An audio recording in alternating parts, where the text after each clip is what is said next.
ዛሬ ሙስሊሞች ለፍጡር ስጁድ ሲወርዱ ፍጡርን እርዳኝ ሲሉ ለፍጡር ጠዋፍ ሲያረጉ ለፍጡር ሲንበረከኩ ለፍጡር ሲዋረዱ ለፍጡር ራሳቸውን ሲያሳንሱ ማየት ከዚህ በላይ የሚያጸምም ነገር የለም።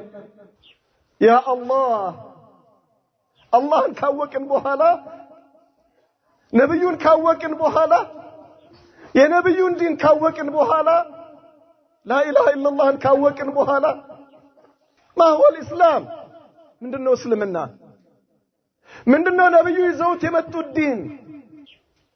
ለምንድነው ነብዩ የተዋረዱት፣ የተሰደዱት፣ የተራቡት፣ የተጠሙት፣ ሆዳቸው ላይ ድንጋይ ያሰሩት? ለምንድነው በረሃ ለበረሃ የተንከራተቱት የአላህ መልእክተኛ?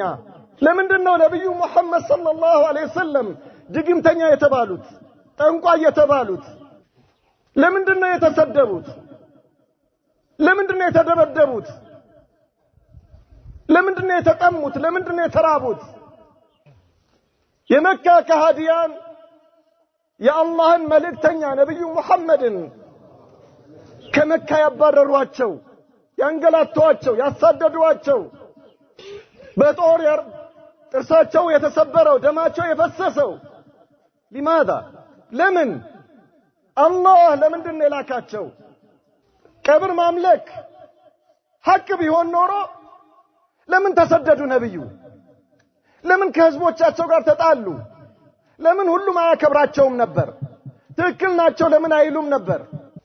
ቀብር ማምለክ የእሳቸው ዲን ቢሆን ኖሮ፣ ቀብር ማምለክ የነብዩ ዲን ቢሆን ኖሮ ነብዩ ምን አሰደዳቸው?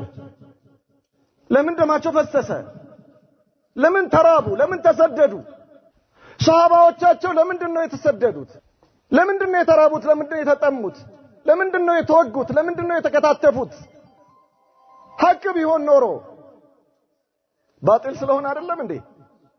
ኩፍር ስለሆነ አይደለም?